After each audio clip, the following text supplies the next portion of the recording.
Okay, I'm going to talk a little bit about this saw, but this video really isn't about the saw. Okay, I bought this a couple, maybe 3 years ago. We got it cheap, I think like $70. It's a Husqvarna 240.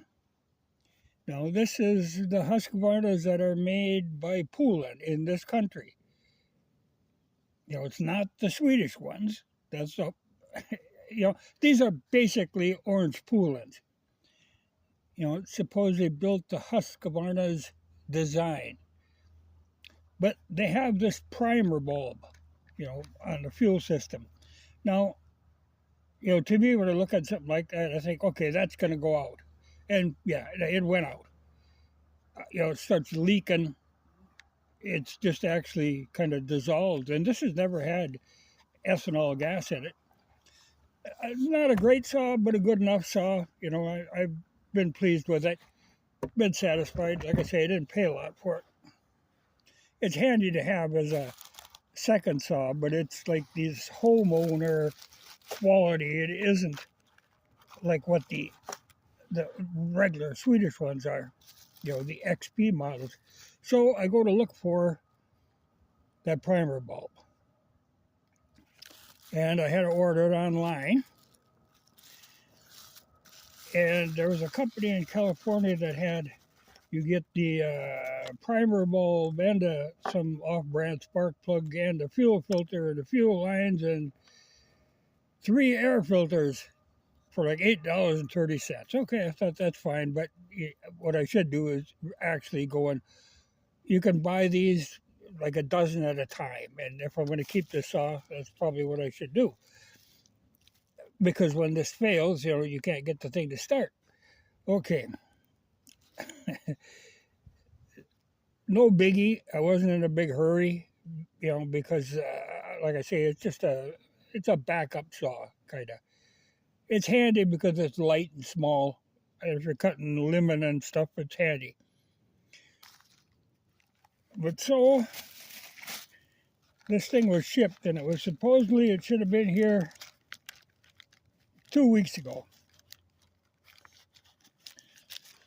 But it got misshipped. It got into West Fargo, where it's our main distributor, for our mail, and then it goes out to the local post office from there. But from that one in West Fargo, when they scanned it, this barcode is kind of screwed up just from rubbing going in the mail. And it sent it to a different town 3 times. They'd send it, the town would send it back. They'd scan it, send it again. At first, I thought maybe it was a problem with they were using these, what are they, QR codes? But when I get it now, I can see that barcode is screwed up. Now, my regular address and the zip code, everything is right on it. So eventually, after 3 times, they went back and actually looked at what it was. Evidently, that's how I got it finally. I thought the thing was going to be shipped back and forth until it just disintegrated. Just kept bouncing from the main post office to that local one in a different town. It kept back and forth. But like I say, somebody finally looked at the right address and it came today. But at the same time, I noticed something else that was coming out of that same post office that should have been here today, ended up going someplace in Minnesota. Now, I've had stuff end up in Virginia, but it's that technology that they're using. It's prone to having problems. Because this distributor, this main mail centers are relatively new, and it was like state of the art. So this stuff isn't being handled. This stuff is being scanned and thrown in a wrong truck. But now when you see these QR codes, this thing, they tend to use them now. I saw on a catalog I got one day. They didn't have things priced in the catalog. What they had was these QR codes. And so if you were interested in an item, you had to actually scan the code, and it would tell you what that price was today, because it's so they can jack up the price anytime they want. And also, they get to know who is looking, because if you have to scan it, they know that you're interested in that item. So, I can see why they're doing it, but I don't like it, you know. But that's technology for you. You see more of that kind of stuff all the time.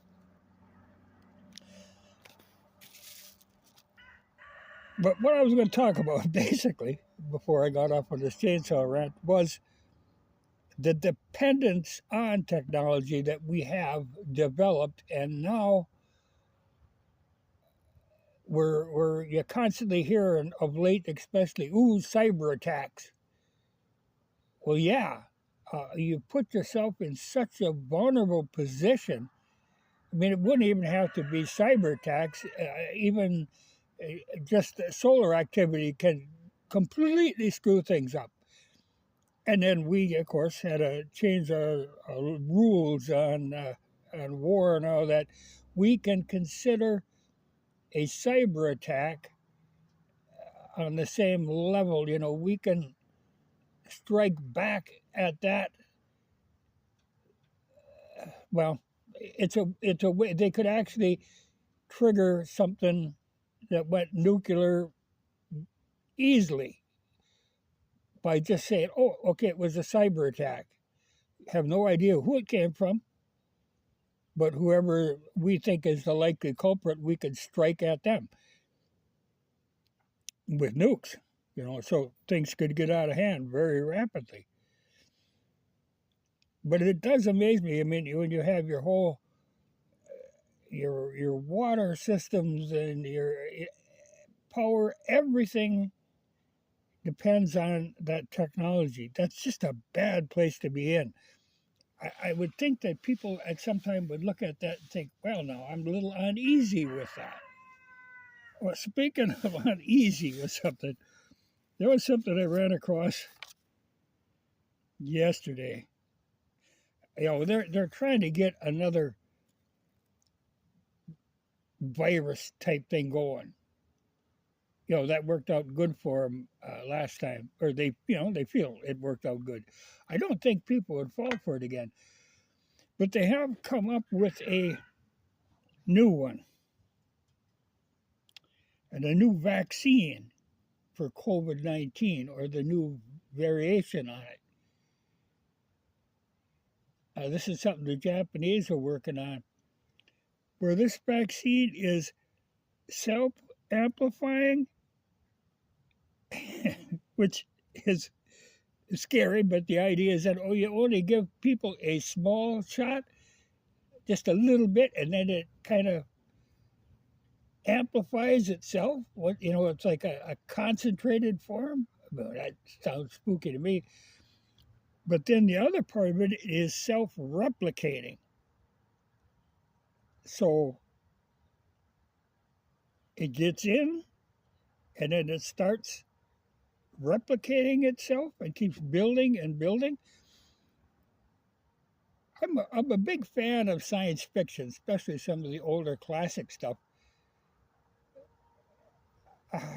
And I have seen this same kind of thing happen over and over again in science fiction shows, and it always ends horribly. It's funny that they'll do. I mean, this, when you talk about your zombie apocalypse, man, you are heading for it. But when you think, okay, they'd like to get rid of 2/3 of the people on the earth, that's their theory. I think this is going to do it. But damn, that's to make something self-replicating. That's a big step. I can't believe that people are so willing to play with their immune systems. But evidently, yeah. The idea, I guess, is to completely destroy the immune system so that you can use pharmaceutical products to build some new immune system. They just play with that stuff. But that, to me, is just scary. But the other day I was at a place where there was a television on. I don't normally watch television. And to me, it was surprising the amount of ads from pharmaceutical companies for every kind of ailment, a lot of just imaginary things. This was spooky to me that they're pushing this stuff. I was a little surprised, but I have heard before that the one thing people from overseas, when they come to this country and they see on television all these ads, just a barrage of ads for pharmaceutical companies. Now, evidently, they aren't allowed to do that there, but we evidently thrive on that. But my God, I mean, they want you drugged up and doped up and drunk, and boy, they don't want people using their heads whatsoever. But to me, that's a little scary. But mainly what I was going to talk about was this great reliance on technology to get you through your normal day. I mean, it's incredible to me that people would get themselves in that position. See, the only thing, if there was some great cyber attack, I wouldn't know it unless the phone quit working. No big deal to me. I wouldn't even notice it, but I'm not relying on that stuff.